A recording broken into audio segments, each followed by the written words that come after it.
ओम शांति। आज के बाबार 23/7/2020 मुरली। आज बाबा मुरलीते विशेष बोलेছেন যে এই সঙ্গম যুগে আমাদের ঐশ্বরীয় জীবন বহু মূল্যবান, কেননা আমরা বাবার শ্রীমত অনুসারে এই সঙ্গম যুগেই বিশ্ব সেবা করছি, ভারতকে স্বর্গ বানাচ্ছি, পুরো দুনিয়াকেই আমরা শতপ্রধান বানাচ্ছি। তাই আমাদের সময় খুবই মূল্যবান। তাই বাবা বলছেন যে কোনোভাবেই তোমরা এই বহুমূল্য সময়কে নষ্ট করো না, আর দিন রাত বাবার ইয়াদ আর সেবাতে ব্যস্ত থাকো। তারপরে বাবা জিজ্ঞেস করছেন যে বাচ্চারা কেন মাঝে মাঝে উদাস হয়ে যায়, দুঃখী হয়ে যায়। তো বাবা উত্তরও দিচ্ছেন যে অনেক বাচ্চারা কোনো না কোনো দেহ অভিমানে চলে আসেন। তো বাবা চান না যে আমার বাচ্চা হয়ে বাচ্চারা দুঃখী হবে, কেন যার বাবা জ্ঞানের সাগর, আনন্দের সাগর, প্রেমের সাগর, সুখের সাগর, তার সন্তান হয়ে আমরা কেন দুঃখী হব। তো তাই বাবা বলছেন বাচ্চে তোমরা পুরো চেষ্টা করো এর দেহভানকে ত্যাগ করা, কারণ দেহভান থেকেই 5টা বিকার জন্ম নেয়, আর 5টা বিকার দ্বারাই যখন আমরা কোনো বিকর্ম করে ফেলি তখনই দুঃখ অশান্তি আসে। তো যতটা সম্ভব তোমরা দেহভানকে ছাড়ার অভ্যাস করো, আর দেহভান থেকে তখনই আমরা মুক্ত হব যখন আমরা আত্ম অভিমানী স্থিতির অভ্যাস করব। গতকালকেও বাবা মুরলিতে বলেছিলেন যে 8 ঘন্টা আত্মিক স্থিতির অভ্যাস করো।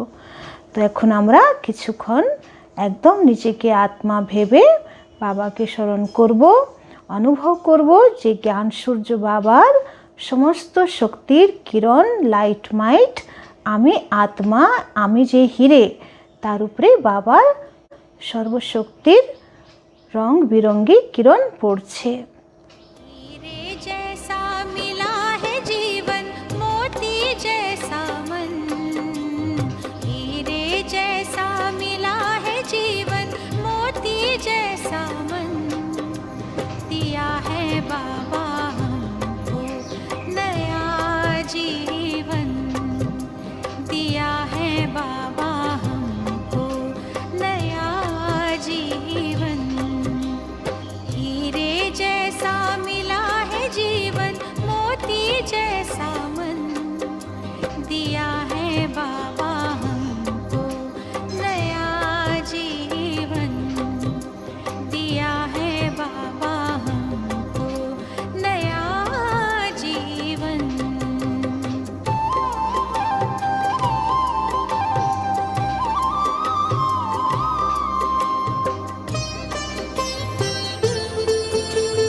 शांति। मीठे बच्चे, यह तुम्हारा जीवन बहुत बहुत अमूल्य है, क्योंकि तुम श्रीमत पर विश्व की सेवा करते हो, इस हेल को हेवन बना देते हो। বলছে বাবার শ্রীমতে তোমরা বিশ্বের সেবা করছো, তাই তোমাদের এই জীবন খুবই অমূল্য। আজকের প্রশ্ন হচ্ছে खुशी गायब होने का कारण तथा उसका निवारण क्या है। বাবা জিজ্ঞেস করছেন কেন বাচ্চাদের খুশি হারিয়ে যায়, আবার খুশিতে আসার উপায় কি আছে। বাবা উত্তরে বলছেন खुशी गायब होती है 1 नंबर देह अभिमान में आने के कारण, 2 दिल में जब कोई शंका पैदा हो जाती है तो खुशी गुम हो जाती है। बाबा खुशी हारिए जाওয়ার দুটো কারণ বললেন, একটা বললেন দেহ অহংকার আসার কারণে, আর 2 নম্বর যখন তোমাদের মনে কোনো রকম শঙ্কা চলে আসে তখনই তোমাদের খুশি গায়েব হয়ে যায়। তাই বাবা রায় দিচ্ছেন जब भी कोई शंका उत्पन्न हो तो फौरन बाबा से पूछो, देही अभिमानी रहने का अभ्यास करो तो सदैव खुश रहेंगे। যখনই তোমাদের মনে কোনো শঙ্কা উৎপন্ন হয় তাহলে বাবাকে জিজ্ঞেস করো, আর যতটা সম্ভব নিজেকে আত্মা ভাবার অভ্যাস করো, তাহলে সবসময় খুশিতে থাকতে পারবে। ओम शांति। ऊंचते ऊंच भगवान और फिर भगवानुवाच, बच्चों के आगे मैं तुमको ऊंचते ऊंच बनाता हूँ, तो तुम बच्चों को कितनी खुशी रहनी चाहिए। समझते भी हो बाबा हमको सारे विश्व का मालिक बनाते हैं। मनुष्य कहते परमात्मा ऊंचे ते ऊंच हैं। बाप खुद कहते हैं मैं तो विश्व का मालिक बनता नहीं हूँ। भगवानुवाच, मुझे मनुष्य कहते हैं ऊंच ते ऊंच भगवान, और मैं कहता हूँ कि मेरे बच्चे ऊंच ते ऊंच हैं। মানুষ ভাবে আমি উঁচু থেকে উঁচু, কিন্তু বাবা বলছেন আমার বাচ্চা উঁচু থেকে উঁচু, সারা বিশ্বের মালিক হচ্ছেন। তো বাবার কত খুশি যে আমার বাচ্চারা এত উঁচু বিশ্বের মালিক হচ্ছেন। सिद्ध कर बताते हैं, पुरुषार्थ भी ड्रामा अनुसार कराते हैं, कल्प पहले मुआफिक। बाप समझाते रहते हैं, कुछ भी बात न समझो तो पूछो। बाबा बार बार बोलছেন যদি তুমি কিছু না বুঝতে পারছো তো নিমিত্ত দিদিদের, বড় বড় ভাই বোনদের বাবাকে তুমি জিজ্ঞেস করো। मनुष्यों को तो कुछ भी पता नहीं है, दुनिया क्या है, बैकुंठ क्या है। भल कितने भी कोई नवाब मुगल आदि होकर गए हैं, भल अमेरिका में कितने भी पैसे वाले हैं, परंतु इन लक्ष्मी नारायण जैसे तो हो न सके। बाबा उदाहरण दिच्छेन जे सारा विश्वे कत रकम राजा बा नवाब হয়ে গেছে, বা আমেরিকাতেও কত পয়সাওয়ালা লোক আছে, কিন্তু লক্ষ্মীনারায়ণের মতন ধনবান, লক্ষ্মীনারায়ণের মতন মহান রাজা এই পৃথিবীতে কেউ হননি। वह तो व्हाइट हाउस आदि बनाते हैं, परंतु वहाँ तो रत्न जड़ित गोल्डन हाउस बनते हैं। আছে এখন আমেরিকাতে হোয়াইট হাউস আছে, বা এখনও অনেক বড় বড় রাজপ্রাসাদ আছে যেখানে অনেক রকম সুখ সাধন ফ্যাসিলিটি আছে। তো সে যতই হোক সত্যযুগে বিশ্ব মহারাজন, বিশ্ব মহারানী শ্রী লক্ষ্মীনারায়ণের রাজ্য দরবারের কাছে রত্নজড়িত, পুরো সোনাতে তৈরি রত্নজড়িত মহলের কাছে এদের কিছুই নেই। तो उसको कहा ही जाता है सुख धाम।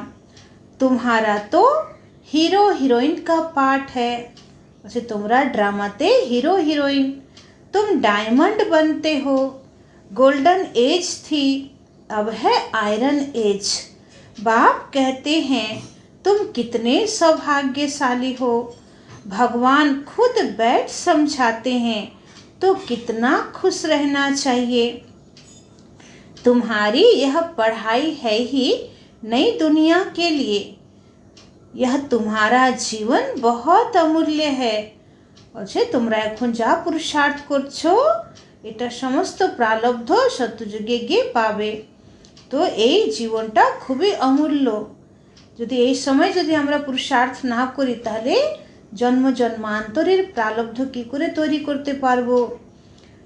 তো বাবা বলছে তুম বিশ্ব কি সার্ভিস করতে হো, এখন আমরা সারা বিশ্বের সেবা করছি।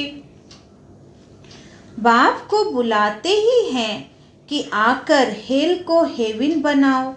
हेवनली गॉड फादर कहते हैं ना, बाप कहते हैं तुम हेवन में थे ना, अब हेल में हो, फिर हेवन में होंगे।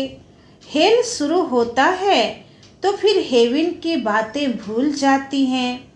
यह तो फिर भी होगा, फिर भी तुम गोल्डन एज से आयरन एज में आएंगे ज़रूर।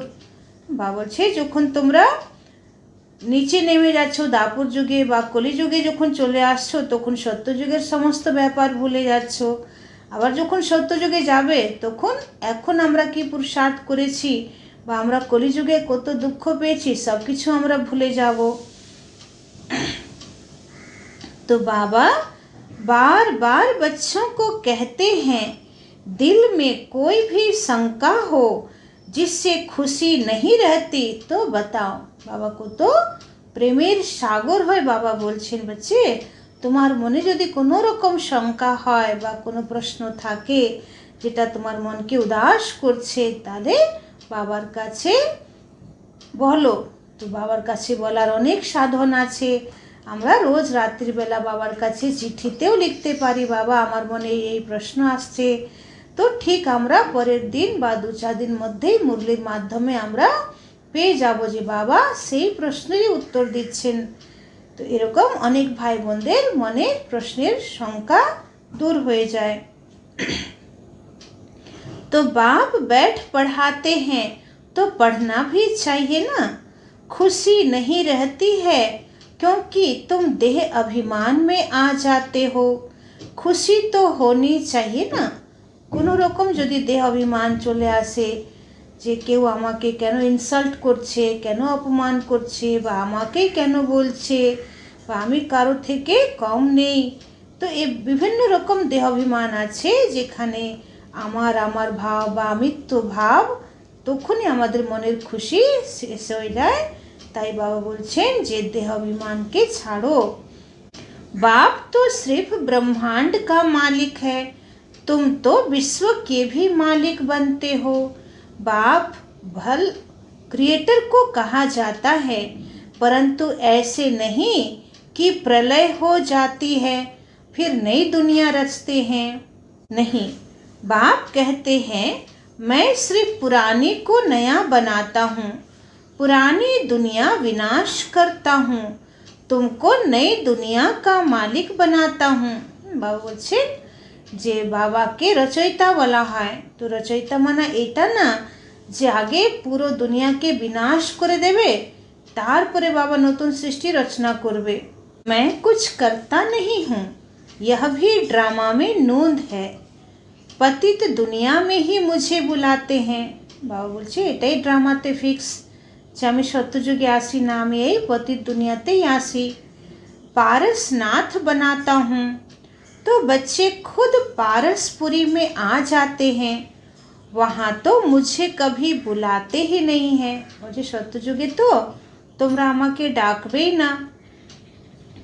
कभी बुलाते हो कि बाबा पारसपुरी में आकर थोड़ी विजिट तो लो। হাসি করছেন আমাদের সঙ্গে যে কখনো সত্যযুগে আমাকে ডেকেছো যে বাবা এসো সত্যযুগটাকে দেখে যাও। बुलाते ही नहीं, गायन भी है दुख में सिमरन सब करे, पतित दुनिया में याद करते हैं सुख में करे ना कोई। ভক্তি মার্গেও গান আছে যে দুঃখে সবাই সিমরন করে, সুখে কেউ করে না। न याद करते हैं न बुलाते हैं, सिर्फ द्वापर में मंदिर बनाकर उसमें मुझे रख देते हैं। বলছে সত্যযুগে তো কেউ আমাকে স্মরণ করেই না, দাপর যুগে আমার মন্দির বানিয়ে আমাকে রেখে দেয় শিবলিঙ্গ রূপে। पत्थर का नहीं तो हीरे का लिंग बनाकर रख देते हैं पूजा करने के लिए। कितनी वंडरफुल बातें हैं। বলছে দাপর যুগে পাথরের লিঙ্গ বানায় না, হীরের লিঙ্গ বানায়। अच्छी तरह से कान खोलकर सुनना चाहिए, कान भी प्योर करना चाहिए। বলছে বাবা এত মিষ্টি মিষ্টি কথা, যেখানে বাবা পুরো কালচক্রের অনেক গল্প আমাদের শোনাচ্ছেন, তো এগুলোকেও মনে রাখার জন্যে বলছে তোমার কানকে পবিত্র করতে হবে। प्योरिटी है फर्स्ट, पवित्रता प्रथम। कहते हैं शेरनी का दूध सोने के बर्तन में ही ठहर सकता है। বাইরে একটা গল্প আছে না যে বাঘিনীর দুধ সোনার বাসনে টেকে। इसमें भी पवित्रता होगी तो धारणा होगी। बाप कहते हैं काम महाशत्रु है, इन पर विजय पानी है।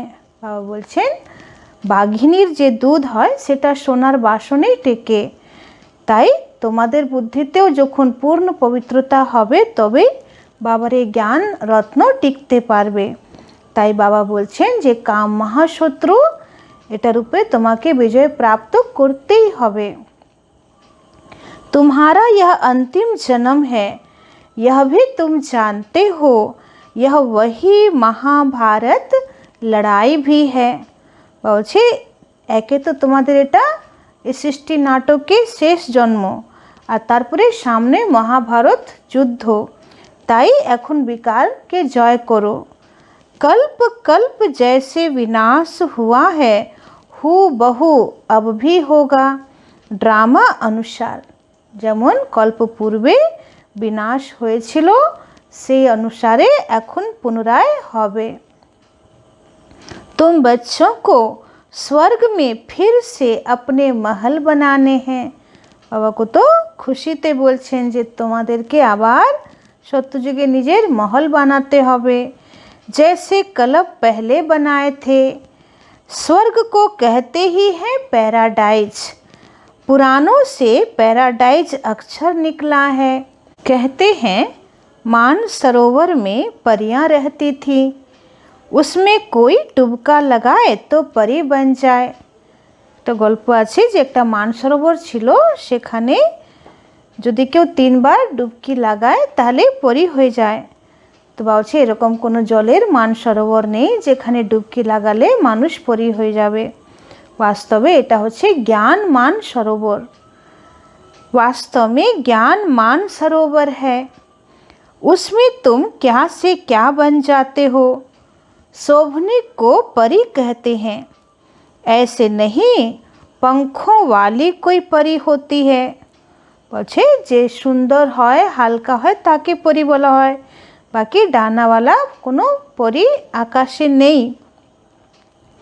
जैसे तुम पांडवों को महावीर कहा जाता है, उन्होंने फिर पांडवों के बहुत बड़े बड़े चित्र, गुफाएं आदि बैठ दिखाई हैं। বলছে এখন বাস্তবে তোমরাই পাণ্ডব মহাবীর, তোমাদের মনের স্থিতি কত বিশাল, খুবই উঁচু, আর এটাই यादगार হিসাবে ওরা পাণ্ডবের শারীরিক গঠনকে বড় দেখিয়ে দিয়েছেন। तो भक्ति मार्ग में कितने पैसे बर्बाद करते रहते हैं। बाप कहते हैं हमने तो बच्चों को कितना साहूकार बनाया, तुमने इतने सब पैसे कहाँ किए। भारत कितना साहूकार था। বলছে আমি তোমাদেরকে এত ধনী বানিয়েছিলাম, তুমি সব ধন কি করলে। যেমন লৌকিক বাবা জিজ্ঞেস করে না যে আমি তোমাকে এত টাকা দিয়েছিলাম, সেটা তুমি কি করলে। তো বাবাও জিজ্ঞেস করছেন। तो भारत कितना साहूकार था, अभी भारत का क्या हाल है। जो 100% सॉल्वेंट था अब 100% इनसॉल्वेंट बन पड़ा है। বলছে 100% যে ভারতবর্ষ শ্রেষ্ঠ মহান পবিত্র ছিল এখন সে পতিত হয়ে গেছে। अभी तुम बच्चों को कितनी तैयारी करनी चाहिए। बच्चों आदि को भी यही समझाना है कि शिव बाबा को याद करो। বলছে ছোট ছোট বাচ্চাদেরকেও তুমি বারবার বোঝাও যে শিব বাবাকে স্মরণ করো। तुम कृष्ण जैसे बनेंगे। कृष्ण कैसे बना यह किसी को पता थोड़े ही है। आगे जन्म में शिव बाबा को याद करने से ही कृष्ण बना। বলছে মানুষ জানে না যে কৃষ্ণকেও আগের জন্মে এত উঁচু পুরুষার্থ করতে হয়েছিল, তাই সে আত্মা কৃষ্ণ বা সর্বশ্রেষ্ঠ উত্তম পুরুষ শ্রী নারায়ণ পদ পেয়েছে। तो तुम बच्चों को कितनी खुशी रहनी चाहिए, लेकिन अपार खुशी उन्हें ही रहेगी जो सदा दूसरों की खिदमत में रहते हैं। বলছে তোমাদের খুবই খুশিতে থাকা দরকার, কিন্তু এরকম অপার খুশিতে তারাই থাকতে পারবে যারা সব সময় বাবার সেবায় ব্যস্ত থাকবে। मुख्य धारणा চলন বহুত বহুত রয়্যাল হো। বলছি বাবার জ্ঞান মার্গের যে মুখ্য মুখ্য ধারণা সেটাতে যেন তোমরা একদম অচল অডল হয়ে থাকো। খান পান বহুত সুন্দর হো। তো ব্রহ্মচর্য, তারপরে অমৃতবেলা উঠে যোগ করা, তারপরে সাত্বিক খান পান। তো বলছে এসব ব্যাপারে তোমরা একদম দৃঢ় থাকো। तुम बच्चों के पास जब कोई आते हैं तो उनकी हर प्रकार से खिदमत करनी चाहिए। তোমাদের কাছে যদি কেউ আসে তো সব রকম তাদের সেবা করো। स्थूल भी तो सूक्ष्म भी, जिस्मानी रूहानी दोनों करने से बहुत खुशी होगी। বলছি স্থূল সেবাও করো আর সূক্ষ্মও করো। মানে কেউ যদি বাবার ঘরে আসে তাকে বাবার ভোগ অবশ্যই খাওয়াতে হবে যাতে তাদের মনও সুন্দর হোক। तो कोई भी आए तो उनको तुम सच्ची सत्य नारायण की कहानी सुनाओ। शास्त्रों में तो क्या क्या कहानियाँ लिख दी हैं। विष्णु की नाभि से ब्रह्मा निकला, फिर ब्रह्मा के हाथ में शास्त्र दे दिए हैं। अब विष्णु की नाभि से ब्रह्मा कैसे निकलते हैं, कितना राज है। বলছে যে বিষ্ণুর নাভি থেকে ব্রহ্মা বেরোলো, তো এরকম কোনো কারো নাভি থেকে কোনো বয়স্ক মানুষ বেরোতে পারে? তো বলছে এর বাস্তবিক রহস্য হচ্ছে যে যে নারায়ণের আত্মা, যে বিষ্ণুর আত্মা, সেই পুরো 84 জন্মের শেষে সে ব্রহ্মা হচ্ছে। তো সত্যযুগে 8 জন্ম, ত্রেতাতে 12 জন্ম, দাপরে 21 জন্ম আর কলিতে 42 জন্ম নেওয়ার পরে সে নারায়ণের আত্মাই কলিযুগের শেষে সঙ্গম যুগে ব্রহ্মা রূপ ধারণ করছে। এবং যখন শিব বাবা ব্রহ্মা বাবার শরীরে প্রবেশ করলেন তখন থেকে ওনার গৃহস্থ জীবন সম্পূর্ণ পবিত্র হলো। এটাই পদ্ম ফুলের চিহ্ন। তাই বাবা বলছেন যে কত গুহ্য রহস্য যে বিষ্ণুরই আত্মা তার 84 জন্মের শেষে ব্রহ্মা হচ্ছে। और कोई इन बातों को समझ न सके तो नाभि से निकलने की बात ही नहीं। ब्रह्मा सो विष्णु, विष्णु सो ब्रह्मा बनते हैं। ब्रह्मा को विष्णु बनने में सेकेंड लगता है। बाबा खूबी শর্টকাটে বোঝাচ্ছেন যে বিষ্ণুরই আত্মা ব্রহ্মা হচ্ছে, আবার ব্রহ্মারই আত্মা বিষ্ণু হয়। তো ব্রহ্মার আত্মাকে বিষ্ণু হতে মাত্র 1 সেকেন্ড লাগে। सेकंड में जीवन मुक्ति कहा जाता है। बाप ने साक्षात्कार कराया, तुम विष्णु का रूप बनते हो। ब्रह्मा बाबा के शिव बाबा साक्षात्कार करालेन যে তুমি সত্যযুগে নারায়ণ ছিলে, আর ব্রহ্মা বাবার সেকেন্ডের মধ্যে নিশ্চয় করে নিলেন যে সত্যি এটা আমারই স্বরূপ। আর তখন থেকে বাবার পুরুষার্থ সেরকম শুরু হয়ে গেল। তো সেকেন্ডে নিশ্চয় হওয়াটাকেই বলা হচ্ছে সেকেন্ডে जीवन मुक्ति। तो विनाश साक्षात्कार भी हुआ, नहीं तो कलकत्ता में जैसे राजाई ठाठ में रहते थे, कोई तकलीफ नहीं थी, बड़ी रॉयल्टी से रहते थे। तो बाबा কলকাতায় খুব রাজাই ঠাটে ছিলেন এবং বাবার তো হীরার ব্যবসা খুব ভালো চলছিল, কোনো রকম অসুবিধা ছিল না, খুব রয়্যালিটি ভাবে বাবার সংসার চলছিল। কিন্তু বিনাশের সাক্ষাৎকার করলেন, তারপরে সত্যযুগের সাক্ষাৎকার করলেন। বাবা সাক্ষাৎকার করালেন যে তুমি সেই নারায়ণের আত্মা, সেকেন্ডের মধ্যে পুরো নিশ্চয় হয়ে গেল। আর বাবা হীরের ব্যাপার ছেড়ে বাবা সর্বস্ব কিছু শিব বাবার সেবায় অর্পণ করে নিজেকেও সমর্পণ করে দিলেন, আর বাবার যজ্ঞ স্থাপন হলো। তো এই সমস্ত কাজ 1 সেকেন্ডে হয়ে গেল। 1 সেকেন্ড মানা ব্রহ্মা বাবা যে ডিসিশন নিলেন, 1 সেকেন্ডের ডিসিশন যে আমি লৌকিক ব্যবসা ছাড়ব আর এখন আমার যে জীবন সেটা সম্পূর্ণভাবে বিশ্ব পরিবর্তনের জন্যে, এই কলিযুগ দুনিয়াকে সত্যযুগ বানানোর জন্যে, আর শিব বাবার আমি সাথী হয়ে, বাবার ইনস্ট্রুমেন্ট হয়ে আমি ভগবানের আদেশ অনুসার আমি এই জীবনটাকে বাবার সেবায় দেব। तो अब बाप तुम्हें यह ज्ञान रत्नों का व्यापार सिखलाते हैं। वह व्यापार तो इनके आगे कुछ भी नहीं है। বলছেন যে বাবা এখন আমাদেরকে জ্ঞান রত্নের ব্যবসা শেখাচ্ছে যে তুমি সবাইকে জ্ঞান রত্ন বিলি করো। এই ব্যাপার এই ব্যবসার কাছে বাবা বলছে হীরার ব্যাপারও কিছুই নেই, হীরার ব্যবসাও কিছু নেই। परंतु इनके पाठ और तुम्हारे पाठ में फर्क है।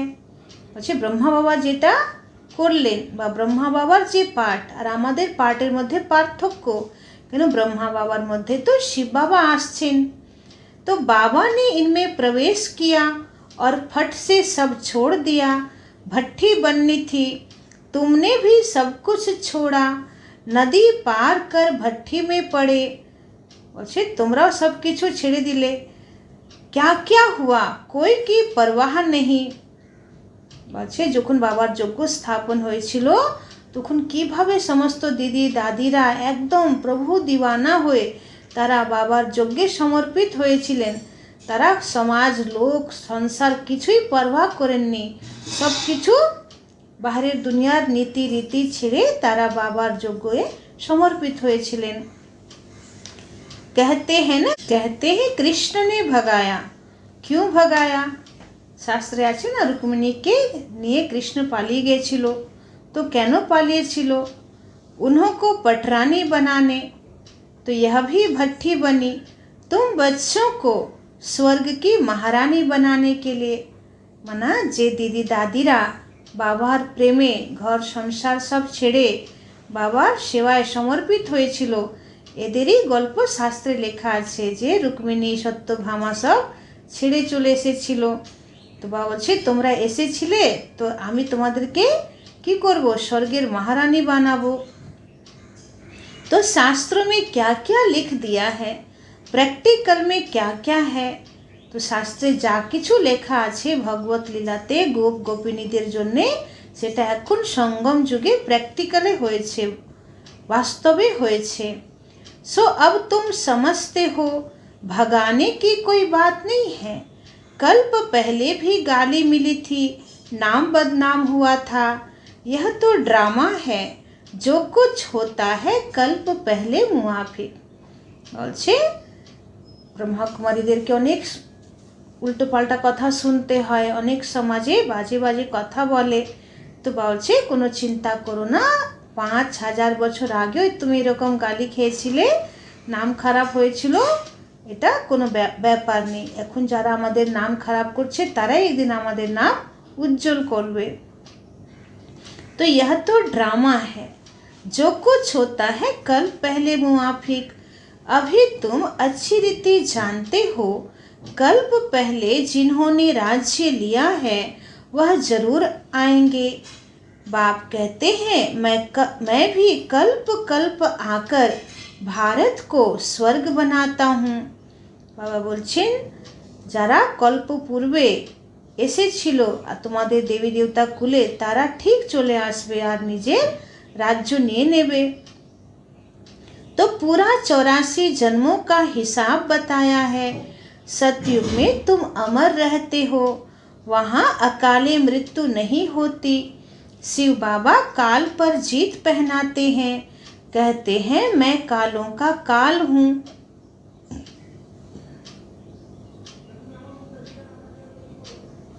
कथाएं भी है ना, तुम काल पर विजय पाते हो, तुम जाते हो अमर लोक में।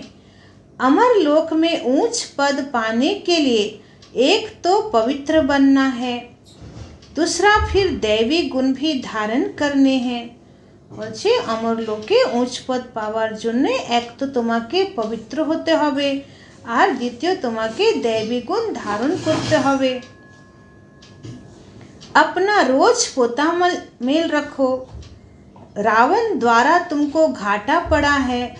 বলছে রোজ নিজের চার্ট চেক করো যে রাবণ কত তোমার ক্ষতি করেছে। मेरे द्वारा फायदा होता है, व्यापारी लोग इन बातों को अच्छी रीति समझेंगे। यह है ज्ञान रतन, कोई बिरला व्यापारी इनसे व्यापार करे। বলছে জ্ঞান রত্নকে ধারণ করা, এই জ্ঞান রত্নের ব্যবসা করা বলছে কেউ বিড়লাই করবে, কেউ বিরলি করবে। तुम व्यापार करने आए हो, कोई को अच्छी रीति व्यापार कर स्वर्ग का सौदा लेते हैं। 21 जन्म के लिए, 21 जन्म भी क्या, 50-60 जन्म तुम बहुत सुखी रहते हो। বলছে শুধু 21 জন্ম না, 50-60 জন্ম তোমরা খুব সুখী থাকবে। पदम पति बनते हो, देवताओं के पैर में पदम दिखाते हैं ना, এই জন্যে দেবী দেবতাদের পায়ের তলায় কে দেখানো হয়, পদ্ম ফুল। তো বলছে অর্থ ভক্তি মার্গে কেউ জানে না। বাস্তবে এখন তোমাদের প্রত্যেক পদে পদে পদম গুণা ইনকাম লুকিয়ে আছে। মানে 1 সেকেন্ড তোমরা বাবাকে ইয়াদ করছো বা সাচ্চা দিল থেকে বাবার কোনো সেবা করছো বা বাবার কোনো বিশেষ শ্রীমতকে পালন করছো, তো এক একটা সেকেন্ড বাবার শ্রীমতে চলা মানা পদ্মা পদম ইনকাম হওয়া। তাই দেবী দেবতাদের পায়ে পদ্ম ফুল দেখানো হয়। तो तुम अभी पदम पति बन रहे हो, तो तुमको कितनी खुशी रहनी चाहिए। बाप कहते हैं मैं कितना साधारण हूँ, तुम बच्चों को स्वर्ग में ले जाने आया हूँ। बुलाते भी हो ना, हे पतित पावन आओ, आकर पावन बनाओ। पावन रहते ही सुख धाम में है, शांति धाम की कोई हिस्ट्री जोग्राफी तो हो नहीं सकती। বাবা বলছেন যে ইতিহাস আর ভূগোল তো এই পৃথিবী মঞ্চে হবে না, পরম ধামে তো শুধু আমরা আত্মারা থাকি বাবার সঙ্গে। তো সে তো আত্মা এবং পরমাত্মার বাসস্থান, তো সেখানে কোনো ইতিহাস ভূগোল নেই, হিস্ট্রি জিওগ্রাফি নয়। सूक्ष्म वतन की तो कोई बात ही नहीं, बाकी यह सृष्टि चक्र कैसे फिरता है वह तुम जान गए हो। सतयुग में लक्ष्मी नारायण की डिनाइस्टी थी, ऐसे नहीं एक ही लक्ष्मी नारायण सिर्फ राज्य करते हैं। बाबा বলছেন যে এটা নয় যে সত্যযুগে শুধু এক লক্ষ্মী নারায়ণই রাজত্ব করবে, তাদের 8টা বংশ চলবে 8টা লক্ষ্মী নারায়ণের নামে। वृद्धि तो होती है ना, फिर द्वापर में वही पूज्य सो फिर पुजारी बनते हैं। मनुष्य फिर परमात्मा के लिए कह देते आप ही पूज्य, जैसे परमात्मा के लिए सर्वव्यापी कह देते हैं। इन बातों को तुम समझते हो। बाबा बोलছেন যে ভগবানকে সর্বব্যাপী বলছে মানুষ, তো কেন বলছে এবং এই বলাতে কত ক্ষতি হয়েছে এই সমস্ত ব্যাপারকে তোমরাই জানো। आधा कल्प तुम गाते आए हो ऊंचते ऊंच भगवान, और अब भगवानुवाच ऊंचते ऊंच बच्चे हो। বাবা খুব খুশিতে কথা বলছেন যে আধা কল্প তোমরা আমাকে মহিমা করে এসেছো, যে ভগবান তুমি কত উঁচু, কত মহান, কত শ্রেষ্ঠ, তুমি সর্বোচ্চ, কিন্তু এখন আমি তোমাদের মহিমা করছি যে তোমরা কত মহান হচ্ছ, তোমরা আমার থেকে উঁচু হচ্ছ, তোমরা সারা বিশ্বের মালিক হচ্ছ। तो ऐसे बाप की राय पर चलना चाहिए ना, गृहस्थ व्यवहार भी संभालना है। यहाँ तो सब रह न सके, सब रहने लगे तो कितना बड़ा मकान बनाना पड़े। বলছে তোমাদেরকে নিজের সংসারও দেখতে হবে। বাবার সমস্ত বাচ্চারা তো মধুবনে থাকতে পারবে না, যদি সবাই একসঙ্গে মধুবনে থাকে তাহলে তো বাবাকে অনেক ঘর বানাতে হবে। तो यह भी तुम एक दिन देखेंगे कि नीचे से ऊपर तक कितनी बड़ी क्यू लग जाती है। বলছে সেদিনও আসছে যে তোমরা দেখবে যে কীভাবে নিচে মানে আবু রোড থেকে উপর পর্যন্ত মানে মাউন্ট আবু যেখানে বাবার হেডকোয়ার্টার আছে পাণ্ডব ভবন, সেখানে কিভাবে লাইন লেগে যাচ্ছে দর্শন করনে কে লিয়ে। সবাই যখন জানতে পারবে যে আচ্ছা এখানেই ভগবান এসেছিলেন, ওনার কর্মভূমি, চরিত্রভূমি, আত্মারূপী সন্তানের সঙ্গে মঙ্গল মিলন করার ভূমি এই ভূমি ছিল, তো শুধু সেই দর্শনীয় স্থানকে দেখার জন্যে মানুষ কিভাবে ছুটবে। তো বাবা বলছে সেদিনও আসছে। कोई को दर्शन नहीं होता तो गाली भी देने लग पड़ते हैं, समझते हैं महात्मा का दर्शन करें, अभी बाप तो है बच्चों का। বলছে ভক্তি মার্গে তো একটা গুরু দর্শন করার জন্যে শিষ্যরা কিভাবে থাকে লাইনে, তো এখানে তো गुरु नय, एखाने तो स्वयं बाबा बच्चों को ही पढ़ाते हैं। तुम जिसको रास्ता बताते हो कोई तो अच्छी रीति चल पड़ते हैं, कोई धारणा कर नहीं सकते। कितने हैं जो सुनते भी रहते फिर बाहर में जाते हैं तो वहाँ के वहाँ रह जाते। वह खुशी नहीं, पढ़ाई नहीं, योग नहीं।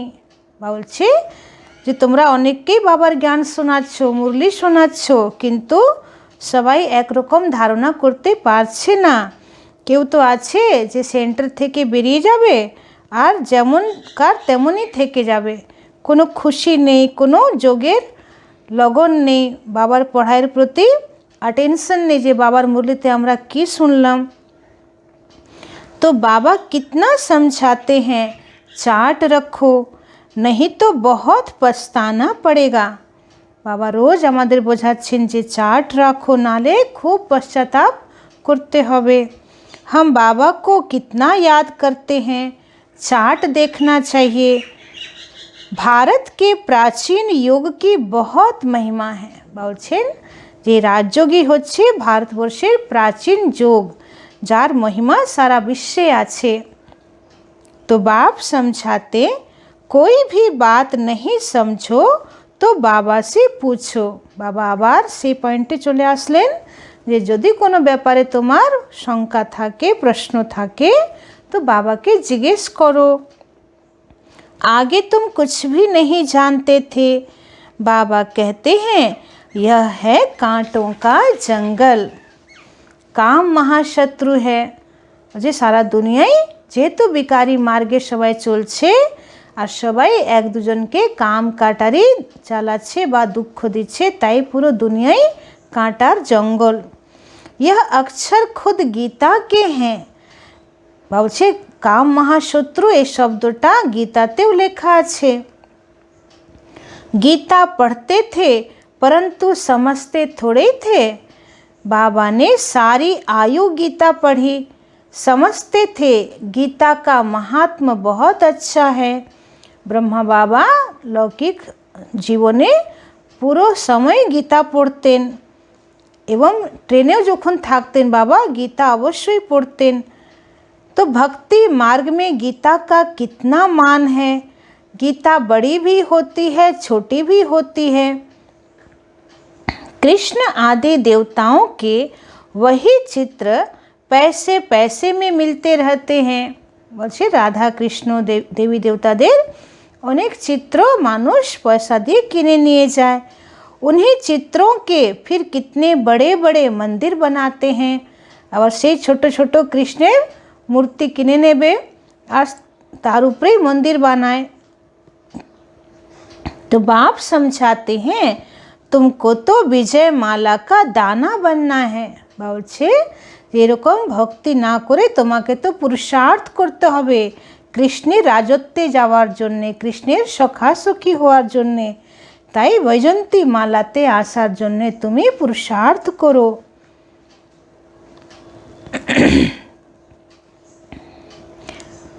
तो ऐसे मीठे मीठे बाबा को बाबा बाबा भी कहते हैं, समझते भी हैं, स्वर्ग की राजाई देते हैं, फिर भी सुनंती कथंती अहो माया फार गति देवंती।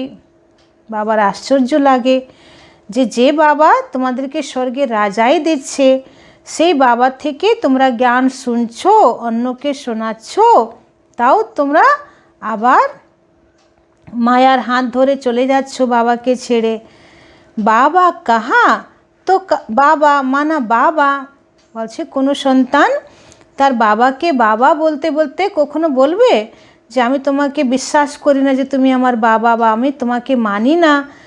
তো বলছে একবার যখন বাবা বলেছো দিল থেকে, তাহলে বাবাকে ছাড়ো কি করে। भक्ति मार्ग में भी गाया जाता है, पतियों का पति गुरुओं का गुरु एक ही है। वह हमारा फादर है, ज्ञान का सागर पतित पावन है।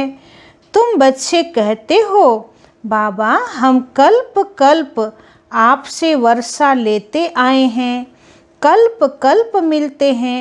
আমরা বাবাকে কি বলছি, বাবা কল্প কল্প আমরা তোমার থেকে বর্ষা নিয়েছি, আবার কল্প কল্প নেব। आप बेहद के बाप से हमको जरूर बेहद का वर्षा मिलेगा। मुख्य है ही अल्लफ, उसमें बेमर्ज है। बाबा माना वर्षा, वह है हद का, यह है बेहद का। हद के बाबा तो ढेर के ढेर हैं, बेहद का बाप तो एक ही है। বলছে হদের বাবা তো মানুষের অনেক হয়ে গেছে, কিন্তু বেহদের বাবা তো একজনই আছেন। अच्छा, मीठे मीठे 5000 वर्ष बाद फिर से आकर मिलने वाले बच्चों प्रति बाप दादा का याद प्यार और गुड मॉर्निंग। আজকে বাবা নতুনভাবে আমাদেরকে ইয়াদ প্যার দিচ্ছেন। বাবা বলছেন 5000 বছর পরে তুমি আমার সঙ্গে মিলেছো, তাই কত তুমি আমার হারাধন। তো সেই বাচ্চাদেরকে বাবা याद प्यार और गुड मॉर्निंग জানাচ্ছেন। रूहानी बाप की रूहानी बच्चों को नमस्ते। हम रूहानी बच्चों की रूहानी बाप दादा को पदम गुना नमस्ते नमस्ते नमस्ते। सदा रहेंगे हंसते, बनेंगे फरिश्ते, चलेंगे परम धाम के सीधे रास्ते। तो आज के धारणार मुख्य सार 1 नंबर पॉइंट, स्थूल सूक्ष्म खिदमत कर अपार खुशी का अनुभव करना और कराना है। बाबा बोलছেন যে তুমি কেউ আসলে তাকে স্থূলভাবেও আর সূক্ষ্মভাবেও তার সেবা করে নিজে অপার খুশিতে থাকো আর অন্যকেও कराओ। चलन और खान पान में बहुत रॉयल्टी रखनी है। বলছে তোমার চাল চলন আর খাওয়া দাওয়ার মধ্যে খুব রয়্যালিটি রাখতে হবে। 2 নম্বর,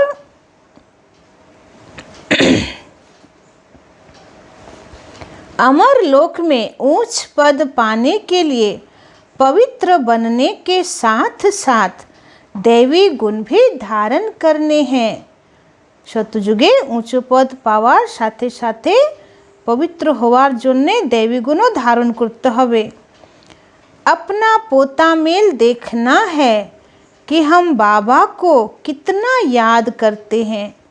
निजेर चार्ट चेक करते हवे जे सारा दिन बाबा के कतो आमी स्मरण करछि। अविनाशी ज्ञान रत्नों की कमाई जमा कर रहे हैं। एक करो जे अविनाशी ज्ञान रत्नेर द्वारा आमरा कमाई करछि। कान प्योर बने हैं जिसमें धारणा हो सके। বলছে কানকেও পবিত্র করতে হবে, অর্থাৎ এই কান দ্বারা বেশি পরনিন্দা শোনা যাবে না, নাহলে তো সেগুলোই মনে থাকবে আর জ্ঞান ভিতরে আসবে না। তো বাবা বলছেন कान प्योर बने हैं जिसमें धारणा हो सके। आज के वरदान, माया के खेल को साक्षी होकर देखने वाले सदा निर्भय माया जीत भव। बाबा बोलছেন मायार खेल के साक्षी होए देखो, सब समय सदा निर्भय एवं मायाजीत होए। समय प्रति समय जैसे आप बच्चों की स्टेज आगे बढ़ती जा रही है, ऐसे अब माया का वार नहीं होना चाहिए। যেমন লৌকিক বাবা বাচ্চাদেরকে বলে না যে এখন তোমরা বড় হয়ে গেছো আর ছোটবেলার মতন খেলা কেন করছো, তো সেটাই বাবা বলছেন যে তোমরাও এখন দিন প্রতিদিন এগিয়ে যাচ্ছ, তো এখন ছোট ছোট মায়ার वार যেন তোমাদের মধ্যে না হয়। माया नमस्कार करने आए, वार नहीं। माया दूर থেকে তোমাদেরকে নমস্কার করুক, তোমাদেরকে আক্রমণ না করে। यदि माया आ भी जाए तो उसे खेल समझकर देखो, তাও যদি মায়া এসে যাচ্ছে তো সেটাকে খেলা ভাবো। ऐसे अनुभव हो जैसे साक्षी होकर हद का ड्रामा देखते हैं, এমন অনুভব করো যেমন সাক্ষী হয় আমরা কোনো ড্রামা দেখছি। সাপোজ কোনো সময় হয় না যে কোনো ব্যক্তির মধ্যে এমন তার স্বভাব সংস্কার বা এমন সে কাজ করে, তখন মনে হয় যে তার মধ্যে কি ঢুকেছে, তো বলছে তখন হয়তো তার মধ্যে মায়ার প্রবেশতা হয়েছে। তো তুমি সেই স্বরূপকে কিভাবে দেখবে? সাক্ষী দৃষ্টা হয়ে, যেমন আমরা কোনো সিনেমা দেখি তো সাক্ষী দৃষ্টা হয়ে দেখি, সেরকম বলছে সেরকম দেখো। माया का कैसा भी विकराल रूप हो, आप उसे खिलौना और खेल समझकर देखेंगे तो बहुत मज़ा आएगा। बाबा बोलছেন মায়ার যতই বিকরাল রূপ হোক তোমরা খেলনা বা খেলা ভেবে দেখো, তাহলে খুব আনন্দ করতে পারবে। फिर उससे डरेंगे व घबराएंगे नहीं, তখন সেই দৃশ্য থেকে আমরা ভয় পাবো না। जो बच्चे सदा खिलाड़ी बनकर साक्षी हो माया का खेल देखते हैं वह सदा निर्भय व माया जीत बन जाते हैं। বলছেন যারা খুব ভালো খেলাড়ি হয়ে মায়ার এই খেলাগুলো দেখছে সাক্ষী হয়ে, তারাই নির্ভয় বা মায়াজিত হয়ে যায়। আজকে স্লোগান, ऐसा स्नेह का सागर बनो जो क्रोध समीप भी ना आ सके। বলছেন এমন প্রেমের সাগর হও যে রাগ তোমাদের কাছেই না আসতে পারে। যার প্রতি প্রচণ্ড প্রেম হবে তার প্রতি রাগ হয় না, তো সেরকমই বাবা বলছে সকলের প্রতি প্রেমের সাগর হয়ে যাও, তাহলে কারো প্রতি রাগ থাকবে না। ওম শান্তি।